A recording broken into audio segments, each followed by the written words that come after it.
ಪವನ್ ಕಲ್ಯಾಣ್ ಮುಖ್ಯಮಂತ್ರಿ ಆಗಲೆಂದು ಆಂಜನೇಯ ಸ್ವಾಮಿಗೆ ಪೂಜೆ ಸಲ್ಲಿಸಿದ ಅಭಿಮಾನಿಗಳು. ಚಿಕ್ಕಬಳ್ಳಾಪುರ. ಆಂಧ್ರ ಪ್ರದೇಶದ ಉಪಮುಖ್ಯಮಂತ್ರಿಗಳಾದ ಪವನ್ ಕಲ್ಯಾಣ್ ಅವರ 55ನೇ ಹುಟ್ಟುಹಬ್ಬವನ್ನು ಚಿಕ್ಕಬಳ್ಳಾಪುರ ಜಿಲ್ಲಾ ಕೇಂದ್ರದಲ್ಲಿ ಅಭಿಮಾನಿಗಳು ವಿಶಿಷ್ಟವಾಗಿ ಆಚರಿಸಿದರು. ನಗರದ ತಾಯಿ ಮತ್ತು ಮಕ್ಕಳ ಆಸ್ಪತ್ರೆಗೆ ತೆರಳಿ ಒಳ ರೋಗಿಗಳಿಗೆ ಮತ್ತು ಹೊರ ರೋಗಿಗಳಿಗೆ ಹಣ್ಣು ಹಂಪಲುಗಳನ್ನು ವಿತರಿಸಿ ತಮ್ಮ ನಾಯಕನಿಗೆ ಭಗವಂತ ಆಯುರಾರೋಗ್ಯ ಭಾಗ್ಯ ಅಧಿಕಾರ ಕರುಣಿಸಲಿ ಎಂದು ಆಶಿಸಿದ್ರು. ಈ ವೇಳೆ ಮಾತನಾಡಿದ ಬಿಜೆಪಿ ಮುಖಂಡರು ಹಾಗೂ ಪವನ್ ಕಲ್ಯಾಣ್ ಅಭಿಮಾನಿಯಾದ ಅನು ಆನಂದ್ ಮಾತನಾಡಿ, ಮೆಗಾ ಕುಟುಂಬ ಎಂದರೆ ಸಮಾಜ ಸೇವಾ ಕಾರ್ಯಕ್ಕೆ ಮಾದರಿಯಾಗಿದೆ. ದೇಶದಾದ್ಯಂತ ರಕ್ತದಾನದ ಮಹತ್ವವನ್ನು ಸಾರಿದ ಕುಟುಂಬಗಳಲ್ಲಿ ಮೆಗಾ ಕುಟುಂಬಕ್ಕೆ ಅಗ್ರಗಣ್ಯ ಸ್ಥಾನವಿದೆ. ಆಂಧ್ರ ಪ್ರದೇಶ ಸರ್ಕಾರದಲ್ಲಿ ಉಪಮುಖ್ಯಮಂತ್ರಿಗಳಾಗಿ ಜನಪರ ಸೇವೆ ಸಲ್ಲಿಸುತ್ತಿರುವ ಕರ್ನಾಟಕದಾದ್ಯಂತ ಹೆಚ್ಚಿನ ಸಂಖ್ಯೆಯ ಅಭಿಮಾನಿಗಳಿದ್ದಾರೆ. ಮುಂದಿನ ದಿನಗಳಲ್ಲಿ ಅವರು ಮುಖ್ಯಮಂತ್ರಿಯಾಗಲೆಂದು ಆಂಜನೇಯ ಸ್ವಾಮಿಗೆ ಪೂಜೆ ಸಲ್ಲಿಸಿ ಪ್ರಾರ್ಥನೆ ಮಾಡಲಾಗಿದೆ ಎಂದರು. ಮೊಬೈಲ್ ಬಾಬು ಮಾತನಾಡಿ, ಸನಾತನ ಧರ್ಮ ಉಳಿಸುವಲ್ಲಿ ಮುಂಚೂಣಿಯಲ್ಲಿರುವ ಆಂಧ್ರ ಪ್ರದೇಶದ ಜನಪ್ರಿಯ ಉಪಮುಖ್ಯಮಂತ್ರಿಯಾಗಿ ಪವನ್ ಕಲ್ಯಾಣ್ ಅವರಿಗೆ ಭಗವಂತ ಆರೋಗ್ಯ ಭಾಗ್ಯ ಐಶ್ವರ್ಯ ಕೊಟ್ಟು ಕಾಪಾಡಲಿ ಎಂದರು. ಭವಿಷ್ಯದಲ್ಲಿ ಮುಖ್ಯಮಂತ್ರಿಯಾಗುವ ಎಲ್ಲ ಅವಕಾಶಗಳು ಅವರಿಗೆ ಇದೆ. ಮುಖ್ಯಮಂತ್ರಿಯಾದಲ್ಲಿ ಎನ್.ಟಿ. ರಾಮಾರಾವ್ ಅವರಂತೆ ಆಂಧ್ರ ಪ್ರದೇಶವನ್ನ ಅಭಿವೃದ್ಧಿಯತ್ತ ಕೊಂಡೊಯ್ಯಲಿದ್ದಾರೆ. ಅವರೊಂದಿಗೆ ಕರ್ನಾಟಕದ ಮೆಗಾ ಫ್ಯಾನ್ಸ್ ಕುಟುಂಬ ಹೆಗಲಾಗಿ ನಿಲ್ಲಲಿದೆ ಎಂದರು. ಈ ದಿನ ನಮ್ಮ ನೆಚ್ಚಿನ ನಾಯಕರು, ನಟ, ಆಂಧ್ರ ಪ್ರದೇಶದ ಮಂತ್ರಿಗಳು ಶ್ರೀ ಪವನ್ ಕಲ್ಯಾಣ್ ಅವರ ಹುಟ್ಟುಹಬ್ಬದ ಪ್ರಯುಕ್ತ ತಾಯಿ ಮಕ್ಕಳ ಆಸ್ಪತ್ರೆಯಲ್ಲಿ ಎಲ್ಲ ನಮ್ಮ ಬಡ ಮಕ್ಕಳಿಗೆ ಬ್ರೆಡ್ಡು, ಹಣ್ಣು, ಹಾಲು ಹಂಚಲಾಯಿತು. ಯಾಕೆ ಅಂದರೆ ನಾವು ಮೆಗಾ ಫ್ಯಾಮಿಲಿಯಿಂದ ಕಲ್ತಿರೋದು ಸಮಾಜ ಸೇವೆ. ರಕ್ತದಾನ ಶಿಬಿರಗಳನ್ನ ನಡೆಸ್ಕೊಂಬಂದಿದ್ದೀವಿ, ನೇತ್ರದಾನ ಶಿಬಿರಗಳನ್ನ ನಡೆಸ್ಕೊಂಬಂದಿದ್ದೀವಿ.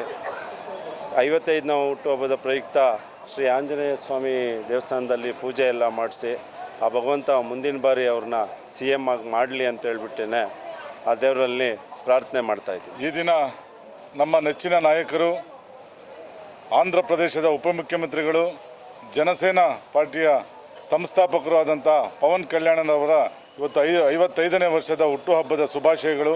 ಆ ಭಗವಂತ ಅವರಿಗೆ ಒಳ್ಳೆಯ ಆರೋಗ್ಯ, ಒಳ್ಳೆಯ ಉನ್ನತ ಮುಖ್ಯಮಂತ್ರಿ ಅಧಿಕಾರ ಕೊಡಲಿ ಅಂತೇಳಿ ಆ ದೇವರಲ್ಲಿ ಪ್ರಾರ್ಥನೆ ಮಾಡ್ತಾ, ನಾವು ಏನು ಮೆಗಾ ಕುಟುಂಬ ಅಂತಂದ್ರೇ ಸಮಾಜ ಸೇವೆಯಲ್ಲಿ ಮುಂಚೂಣಿಯಲ್ಲಿರ್ತೇವೆ.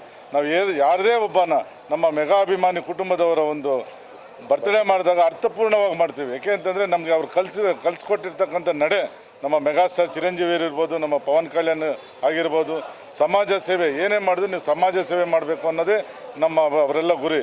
ಇವತ್ತು ಅವರು ಇಡೀ ನಮ್ಮ ಆಂಧ್ರ ಪ್ರದೇಶಕ್ಕೆಲ್ಲ, ಕರ್ನಾಟಕದಲ್ಲಿರ್ಬೋದು, ಇಡೀ ನಮ್ಮ ಭಾರತ ದೇಶದಂತನೂ ಇವತ್ತು ಸನಾತನ ಉಳಿಸೋದ್ರಲ್ಲಿ ಮುಂಚೂಣಿರ್ತಕ್ಕಂಥ ನಮ್ಮ ಪವನ್ ಕಲ್ಯಾಣ್ ಅವರು ಅದೇ ರೀತಿ ಎಲ್ಲ ಧರ್ಮಗಳನ್ನು ಗೌರವಿಸ್ತಾರೆ ಅವರು. ಆದರೆ ಸನಾತನ ಧರ್ಮದಲ್ಲಿ ಯಾವ ರೀತಿ ಇರಬೇಕು, ಯಾವ ರೀತಿ ನಮ್ಮನ್ನು ಹಿಂದಿನ ಕಾಲದಲ್ಲಿ ನಡ್ಕೊಂಡು ಬಂದಿದ್ದಾರೆ ಅಂತ ತಿಳಿಸ್ಕೊಟ್ಟವರು ಅಂತ ನಮ್ಮ ಪವನ್ ಕಲ್ಯಾಣ್ ಅವರಿಗೆ ಭಗವಂತ ಒಳ್ಳೇದು ಮಾಡಲಿ ಅಂತೇಳಿ ಹಾರೈಸ್ತಾ ಇದ್ದೀವಿ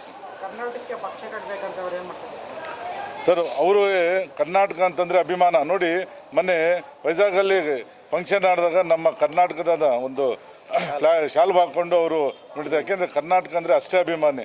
ಅದರಿಂದ ಮುಂದಿನ ದಿನಗಳಲ್ಲಿ ಅವರ ಒಂದು ಜನಸೇನಾ ಪಾರ್ಟಿಯನ್ನು ಕರ್ನಾಟಕದಲ್ಲೂ ಬೆಳವಣಿಗೆ ಮಾಡ್ತಾರೆ. ಅದಕ್ಕೆಲ್ಲರೂ ಅಷ್ಟೇ, ನಮ್ಮ ಮೆಗಾ ಅಭಿಮಾನಿಗಳಲ್ಲ, ಎಲ್ಲ ಸೋಷಿಯಲ್ ಜಸ್ಟಿಸ್ ಇರ್ತಕ್ಕಂಥವ್ರು ಎಲ್ಲರೂ ಈ ಒಂದು ಇದಕ್ಕೆ ಮದತ್ತು ಕೊಡ್ತಾರೆ ಅಂತ ನಮ್ಮೊಂದು ಆಸೆ ಇದೆ ಸರ್. ಇವತ್ತು ಪವನ್ ಕಲ್ಯಾಣ್ ಉಪಮುಖ್ಯಮಂತ್ರಿಗಳಾದ ಆಂಧ್ರ CM ಮುಂದಿನ ದಿನಗಳಲ್ಲಿ ಆಗಬೇಕಂತೇಳಿ ನಮಗೂ ಆಸೆ ಇದೆ. ಆದರೆ 55ನೇ ವರ್ಷ ಹುಟ್ಟುಹಬ್ಬದ ಇದು ಮಾಡ್ತಾಯಿದ್ದೀವಿ. ಪ್ರತಿಯೊಂದು ವರ್ಷವೂ ಅಷ್ಟೇ ಎಲ್ಲ ಸಮಾಜ ಸೇವೆಗೆ ಮಾಡ್ಕೊಂಬರ್ದು ಇರ್ತೀವಿ. ಮತ್ತೊಂದು ಐ ಕ್ಯಾಂಪ್ ಆಗಿರ್ಬೋದು, ಬ್ಲಡ್ ಕ್ಯಾಂಪ್ ಆಗಿರ್ಬೋದು, ಹಲವಾರು ಮತ್ತೊಂದು. ಯಾಕೆಂದರೆ ಯಾರು ಹಿಂದೆ ಮುಂದೆ ಹೋಗ್ದಿರಾ ಏನೋ ಒಂದು ಕಾರ್ಯಕ್ರಮ ಅಂದರೆ ಎಲ್ಲ ಕೈ ಜೋಡಿಸ್ತಾರೆ. ಅದಕ್ಕೆ ತುಂಬ ಧನ್ಯವಾದಗಳು. ಇನ್ನೊಂದು ಹೇಳಬೇಕಾದ್ರೆ ಕರ್ನಾಟಕ ಅಂದರೆ ಅವ್ರಿಗೆ ಭಾಳಷ್ಟು ಪ್ರೀತಿ. ಎಲ್ಲಿ ನೋಡಿದ್ರು ಫಸ್ಟ್ ಪ್ರಿಫರೆನ್ಸು ನಮ್ಮ ಕರ್ನಾಟಕ ಅವ್ರಿಗೆ ಕೊಡ್ತಾರೆ. ಯಾವುದೇ ಇದು ಫಂಕ್ಷನ್ಗೆ ಹೋಗ್ಬೋದು, ಆಡಿಯೋ ಫಂಕ್ಷನ್ಗೆ ಹೋಗ್ಬೋದು, ಮತ್ತೊಂದು ಕಾರ್ಯಕ್ರಮ ಮೆಗಾ ಫ್ಯಾಮಿಲಿ ಅಂದಮೇಲೆ ಫಸ್ಟ್ ಪ್ರಿಫರೆನ್ಸು ಬ್ಲಡ್ ಬ್ಯಾಂಕಲ್ಲಿ, ಐ ಬ್ಯಾಂಕಲ್ಲಿ ನಮ್ಮ ಕರ್ನಾಟಕಗೆ ಫಸ್ಟ್ ಪ್ರಿಫರೆನ್ಸ್ ಕೊಡ್ತಾರೆ. ಯಾವುದೇ ಇದೇ ಇರಲಿ, ಹಿಂದೆ ಮುಂದೆ ನೋಡಲ್ಲ. ಅಷ್ಟು ದೂರದಿಂದ ಬಂದಿರ್ತಾರೆ, ಫಸ್ಟ್ ಪಾಸು, ಟ್ಯಾಕ್ಸು ಯಾವುದೋ ಒಂದು ಅನುಕೂಲ ಮಾಡಿಕೊಟ್ಟು ಅಲ್ಲಿ ಒಳ್ಳೆ ಗೌರವ ಕೊಡ್ತಾರೆ. ಅಲ್ಲಿ ಹೋಗಿರೋ ಅಂಥವ್ರಿಗೂ ಅಷ್ಟೇ ಯಾವುದೇ ಕಾರಣಕ್ಕೂ ತೊಳ್ಳೋದಾಗಲಿ ಇದೊಂದು ಮತ್ತೊಂದು ಯಾವುದೂ ಮಾಡಲ್ಲ. ಆದರೆ ನಮ್ಮ ಚಿರಂಜೀವಿ ಆರಾಧ್ಯ ದೈವ ಅವರಿಂದನೇ ಇವತ್ತು ಅವ್ರ ಕುಟುಂಬದಲ್ಲೇ ಏನು ಇವತ್ತು 9 ಹೀರೋಗಳು, ಸ್ಟಾರ್ ಅಂದರೆ ಅಂಥ ಸ್ಟಾರ್ಗಳಲ್ಲ, ಏನು ಅದನ್ನ ನೋಡಿ ಕಲಿತಂಥ ಹೀರೋಗಳು, ಏನೋ ಎಲ್ಲರಿಗೂ ಒಳ್ಳೆಯದಾಗಲಿ.